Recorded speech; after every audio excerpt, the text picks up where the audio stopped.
Hello student, हमारा आज का टॉपिक है यंग्स एक्सपेरिमेंट। यंग्स एक्सपेरिमेंट जो एक्सपेरिमेंट है वो क्या चीज़ रिप्रेजेंट करता है, व्यतिकरण को बताता है। तो सबसे पहले जानते हैं कि व्यतिकरण होता क्या है। तो व्यतिकरण क्या है कि यदि आपके पास दो समान आवृत्ति और लगभग समान आयाम की प्रकाश तरंगें जो एक ही दिशा में एक ही डायरेक्शन में चल रही होंगी, तो उनके अध्यारोपण या फिर कह सकते हैं सुपरपोजिशन के बाद आपको जो वेव मिल रहा है वो उसकी जो इंटेंसिटी होती है, तीव्रता, किसी बिंदु पर ज़्यादा होती है, किसी बिंदु पर कम होती है। तो इस प्रॉपर्टी को ही हम क्या कहते हैं, व्यतिकरण कहते हैं।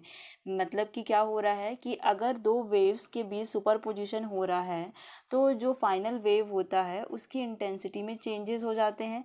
इस फिनोमिना को ही हम कैसे रिप्रेजेंट करते हैं, व्यतिकरण के द्वारा रिप्रेजेंट करते हैं। जैसे कि डायग्राम में आपको शो किया गया है कि आपके पास y1 एक वेव है, y2 एक वेव है, जो दोनों का डायरेक्शन है वो सेम है। ठीक है, यहाँ पर इंटरफेरेंस होता है इन दोनों के बीच। y इज इक्वल टू, इसका फाइनल वेव है, is equal y1 plus y2।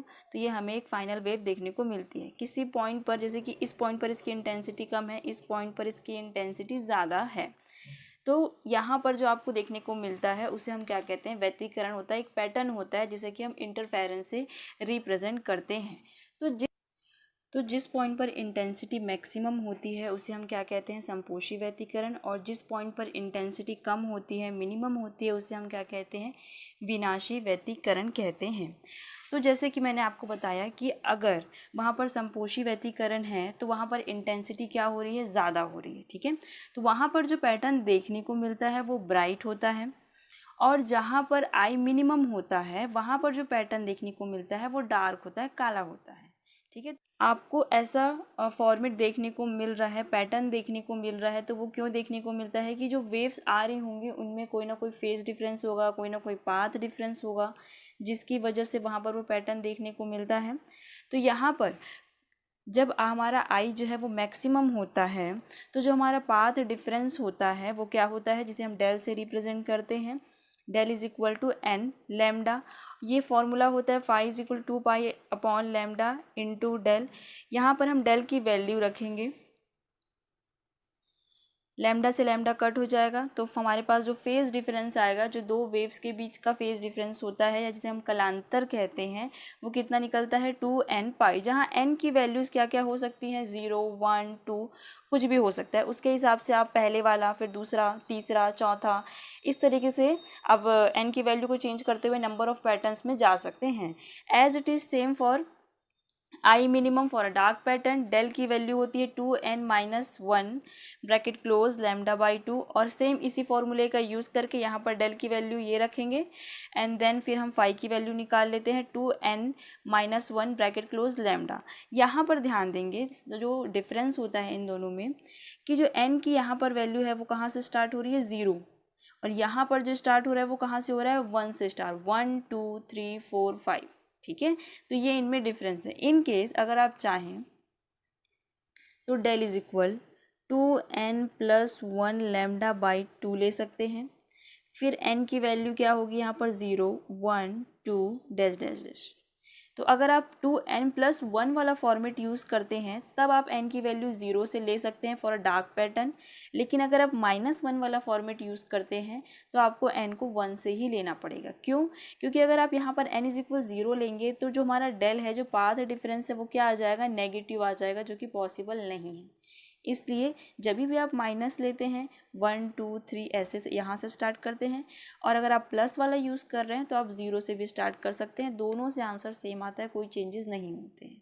ठीक है, तो ये था हमारा जो यंग स्लीट का जो एक्सपेरिमेंट था उसका बेसिक। अब हम उसके एक्सपेरिमेंट को देखें।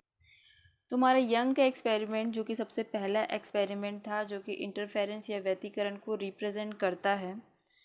यहाँ पर उन्होंने क्या क्या चीज़ें मेंशन की कि आपके पास सोर्स है, स्लीट है, S1 S2। हमारे पास एक स्क्रीन होता है। स्क्रीन वो होता है जिसमें कि आप पैटर्न को मेज़र करते हैं, देखते हैं। तो ये बेसिक चीज़ें जो उन्होंने ली। तो यहाँ पर हमारे पास ये स्लीट हो गया। S1 is equal S2। क्या है ये, मतलब कि इस पॉइंट से इसका डिस्टेंस इस पॉइंट से इसका डिस्टेंस इक्वल होता है, उसमें कोई चेंजेस या कोई मतलब ये ज़्यादा ये कम ऐसा नहीं होता, इक्वल डिस्टेंस पर दोनों पॉइंट्स को लिया जाता है। ठीक है, ये जो हमारे पास स्लिट S1 और S2 है, इन दोनों के बीच का डिस्टेंस 2D होता है, यानी आप जो भी लेना चाहें, हम लोग नॉर्मली इसमें 2D यूज़ करते हैं। हमारे पास जो स्लीट है और ये जो पर्दा होता है उसके बीच का डिस्टेंस क्या होता है, D कंसीडर किया जाता है। ठीक है, तो अब हम लोग इसमें जो प्रैक्टिकल जो मेन यहाँ पर कॉन्सेप्ट लगता है फिजिक्स का वो यूज़ करते हैं। फर्स्ट थिंग कि आपके पास कोई सोर्स है जिससे कि आप लाइट दे रहे हैं स्लीट से जैसे ही लाइट गुजरती है आप देख रहे हैं कि जो स्लीट है वहाँ पर बहुत ही छोटा सा छेद होता है। वो इसलिए होता है जिससे कि आपको एक मोनोक्रोमेटिक यानी कि एक वर्णीय प्रकाश या जो लाइट है वो आपको मिले। ठीक है, तो यहाँ से जैसे ही लाइट पास आउट होती है इस स्लीट, दूसरा जो स्लीट उसके आगे रखा होता है S1 और S2, सिर्फ दो ही पॉइंट है जहाँ से लाइट पास आउट हो सकती है, अदर से तो ब्लॉक हो जाएगी। ठीक है, तो यहाँ से और सिर्फ यहाँ से लाइट पास आउट होगी। और यहाँ पर जो ये दोनों पॉइंट्स हैं वो कैसे काम करेंगे, आपने हाइजन का प्रिंसिपल पढ़ा ही होगा 12th क्लास में। ये एक सेकेंडरी सोर्स, क्योंकि हमारा जो प्राइमरी सोर्स है वो ये, क्योंकि लाइट तो यहाँ से आ रहा था, तो अब यहाँ पर ये वाले क्या काम करेंगे, सेकेंडरी सोर्स की तरह काम करेंगे। सोर्स इसलिए कहते हैं कि अगर कोई यहाँ से देख रहा होगा तो उसको यही लगता है कि जो हमारा लाइट है वो तो इसी पॉइंट से आ रहा है, उसको नहीं पता ना कि इधर और क्या है, तो इसलिए हम इसे सोर्स कहते हैं। तो ये प्राइमरी सोर्स हो गया, ये सेकेंडरी सोर्स हो गया। ठीक है, तो यहाँ पर से वेव्स आती हैं, वेव्स कहने का मतलब है एक नहीं काफ़ी सारी वेव्स होती हैं, इसलिए इसे वेव फ्रंट कहते हैं। ठीक है, जिसे आपकी बुक में लिखा होता है तरंगार्ग। तरंग कहना मतलब सिर्फ एक वेव, तरंगार्ग कहना मतलब कि वेव फ्रंट, काफी ग्रुप ऑफ वेव्स, लेकिन हम अपनी सिंप्लीफिकेशन के लिए बार बार तरंग वाला वर्ड जो है वो यूज़ करते हैं। तो यहाँ पर से कुछ वेव्स आती हैं, यहाँ पर से कुछ वेव्स आती हैं, इन दोनों के बीच क्या होगा, सुपरपोजिशन होगा, और यहाँ पर आपको सुपरपोजिशन के कारण एक पैटर्न देखने को मिलता है। तो यहाँ पर जो वेव्स हैं वो S1 और S2 से निकल रही हैं। ठीक है, और इस तरीके के फॉर्म में होती हैं वेव्स। अब यहाँ पर काफ़ी सारे पॉइंट्स होते हैं जहाँ पर उनमें क्या हो रहा है, सुपरपोजिशन हो रहा है, जिसकी वजह से आपको फाइनल एक इंटरफेरेंस पैटर्न देखने को मिलेगा। अब हमारे पास ये स्क्रीन है, स्क्रीन पे बहुत सारे पॉइंट होते हैं।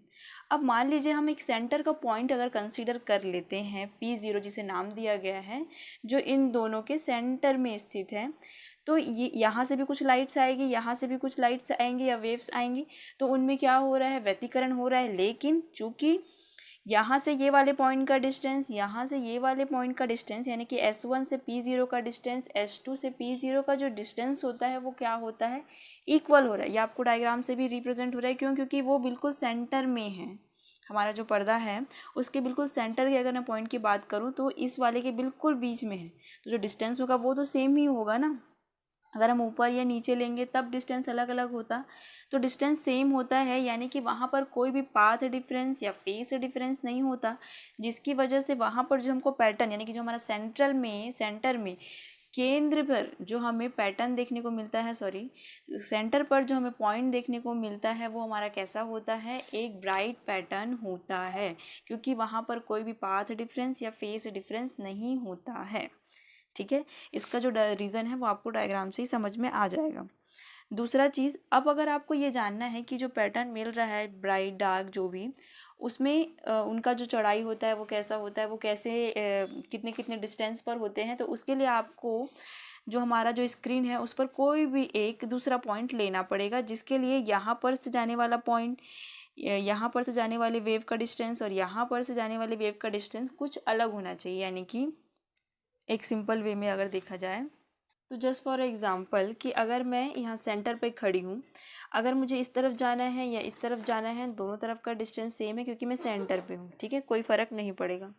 लेकिन अगर मैं यहाँ पर, दो लोग हैं, राजू है सोनू है, अगर वो इस वाले मोबाइल शॉप में जाता है तो उसे कम टाइम लगेगा as compare to this, as it is अगर राजू इस वाले में जाएगा तो उसे कम टाइम लगेगा एज इट इज़ यहाँ से। ठीक है, अब मान लीजिए यहाँ कुछ ऑफ़र चल रहा है, कुछ भी हो रहा हो, उसे अगर उस वाले में जाना है तो उसे कितना एक्स्ट्रा चलना पड़ेगा या कितना पाथ डिफरेंस होगा इससे में और इसके में, तो आप क्या करेंगे, इस वाले पूरे पाथ से इसको माइनस कर देंगे, तो जो एक्स्ट्रा पाथ डिफरेंस है, जो पाथ डिफरेंस है दोनों में, वो आपको क्या हो जाएगा, पता चल जाएगा।